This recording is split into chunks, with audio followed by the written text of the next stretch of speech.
विधानसभा उपचुनाव को लेकर कांग्रेस ने नगर कार्यालय का शुभारंभ किया तथा कार्यकर्ताओं के साथ बैठक की। पार्टी प्रत्याशी बसंत कुमार, पूर्व सांसद प्रदीप टमटा सहित अल्मोड़ा के विधायक मनोज तिवारी, धारचूला के विधायक हरीश धामी ने संयुक्त रूप से पार्टी के चुनाव कार्यालय का शुभारंभ किया। इस मौके पर कांग्रेस ने कहा कि जनता भाजपा के कुशासन से परेशान हो गई है तथा विधानसभा उपचुनाव में भाजपा को सबक सिखाने का काम करेगी।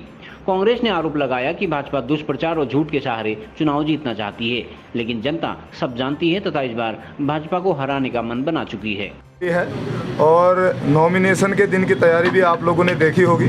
बहुत अच्छा जनसैलाब था और जो ताकत को जोड़ने का प्रयास हमने दुगना बनाने का प्रयास किया, उसमें हम सफल रहे हैं। जी बिल्कुल, बहुत बेहतर तरीके से सहयोग मिल रहा है और ये वास्तविक भी है। वास्तविक इसलिए है, मैं आपको ये बताऊं कि अगर आप मंडल सेरा एक बार घूम के आ जाइएगा। मंडल सेरे में जब आप जाएंगे तो रास्ते से आपको जूते उतार के जो है ना अपने सर पे रखने पड़ेंगे एक बार, क्योंकि आप किसी के घर में जाना चाहते हैं तो आपके पाँव आधे नाली में चले जाएंगे।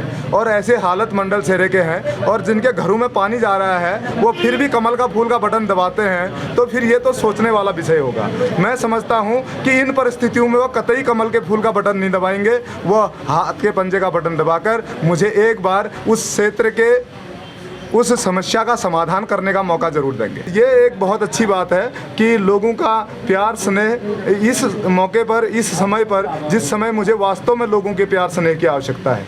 वास्तव में मैं इसलिए कह रहा हूँ क्योंकि मैं अपने व्यक्तिगत जीवन में भी इस टाइम पे बहुत डाउनफॉल पे चल रहा हूँ, मतलब नीचे स्तर पर चल रहा हूँ। मेरा स्वास्थ्य खराब है, मेरी मम्मी का स्वास्थ्य खराब है, मेरे पिताजी एक्सपायर हो गए, तो मेरी स्थितियाँ थोड़ा सा विपरीत चल रही हैं। इस समय मुझे बागेश्वर की जनता का जो प्यार मुझे पहले से मिलता रहा है वो मेरे लिए इस टाइम ताकत का काम कर रहा है, मेरे दिल को, मेरे मनोबल को मजबूत कर रहा है। जनरली सर कांग्रेस का जो भीड़ रहती है वो वोट में कन्वर्ट हो नहीं पाती, तो कैसे, कितनी बड़ी चुनौती? ऐसा कैसे कह सकते हैं? कांग्रेस कम काम कर पाती थी और रंजीत दास जी जैसे जो भारतीय जनता पार्टी में चले गए हैं, उन प्रत्याशी को भी चुनाव लड़ा के कांग्रेस पार्टी ने देखा है, और कांग्रेस का कैडर वोट कभी हिलता नहीं, फिर भी 20-25 हज़ार वोट पड़ जाता है। बहुत दुर्भाग्य है साहब, मेरी माँ का ब्रेन हेमरेज हो गया था, मुझे यहाँ पर एट ए टाइम जो है माँ को एयरलिफ्ट करा के हल्द्वानी ले जाना पड़ा। मेरे जैसा आदमी के अंदर थोड़ा बहुत पैसा कमा के रखा हुआ था, थोड़ी सक्षमता थी, लेकिन गरीब आदमी तो अपनी माँ को मरता हुआ देखेगा। यहाँ बहुत बुरा हाल है, बहुत बुरा।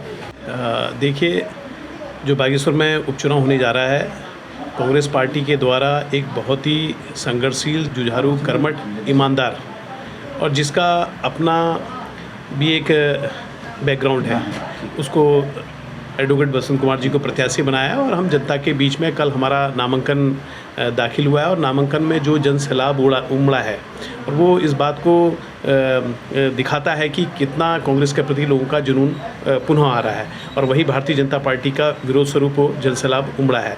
हम जनता के बीच में जाएंगे इस चुनाव में। एक तो बागेश्वर में जो इतने सालों से यहाँ पर भारतीय जनता पार्टी का विधायक रहा है, तो उसकी जो विकास विरोधी सोच है उसको लेके जाएंगे, और उसके साथ साथ जो प्रदेश में, देश में जो भारतीय जनता पार्टी की विकास विरोधी नीति है उसको लेके जाएंगे। महिला उत्पीड़न को लेके अंकिता भंडारी जैसा मामला है, बेरोजगारी, नौजवान लड़कों में जो लाठी डंडे चल रहे हैं, उनको रोजगार नहीं मिल रहा है, उन मुद्दों को लेके जाएंगे। महंगाई के मुद्दों को लेके जाएंगे, बेरोजगारी के मुद्दों को लेके जाएंगे, और इस बागेश्वर के जो विकास अवरुद्ध हुआ है और उस विकास को कैसे आगे दिशा दी जाए, कैसे आगे बढ़ाया जाए, और आने वाले चुनाव को देखते हुए तो इस मुद्दों को लेकर हम जनता के बीच में जाएंगे। और मुझे उम्मीद है कि जनता निश्चित रूप से इस उपचुनाव में कांग्रेस के पक्ष में अपना परिणाम देगी। किसी व्यक्ति का निधन होना दुखद है, लेकिन इसको हम राजनीतिक रूप से अगर भारतीय जनता पार्टी लेती है तो ये जनता के साथ खिलवाड़ है। जनता विकास चाहती है, जनता महंगाई कम चाहती है, जनता रोजगार चाहती है, जनता महिला उत्पीड़न ना हो, इस तरह के। तो मैं समझता हूँ कि ये जो जनभावना कहीं पे भी नहीं आएगी। जनभावना इन बातों को लेके जनता के बीच में हम लोग जाएंगे और आएगी। देखिए, पब्लिक का रिस्पांस तो आपने कल देख लिया होगा। नामांकन पर जिस तरह से त्यौहार को छोड़कर और इस बागेश्वर की इस तपती हुई गर्मी को न देखकर भी जनता सड़कों पर आई, और आपने देखा जो जनसैलाब कल आया था, तो उससे आप आकलन कर सकते हैं। दूसरा मुद्दा आप सबको, जो हम लोगों को ज्ञात है उससे ज़्यादा ज्ञात जनता को है। जनता देख रही है कि इन 20 सालों में, 4 कार्यकाल में, कि जो पहले रहे हैं उन्होंने क्या काम किया, और वर्तमान में जिसको आज राष्ट्रीय कांग्रेस पार्टी ने टिकट दिया है उस व्यक्ति के कार्यशैली को भी जो है जनता ने देखा है, उसके जुझारूपन को देखा है, उसके संघर्ष को देखा है, और आज उसको एक राष्ट्रीय पार्टी से मौका मिला है तो निश्चित तौर पे जनता उसको जो है सदन में भेजने का काम करेगी, और वो जनता के जो है जो दुख दर्द हैं उसको दूर करने का काम हमारा वो प्रत्याशी विधायक बनने के बाद करेगा। CCN न्यूज के लिए ब्यूरो रिपोर्ट बागेश्वर।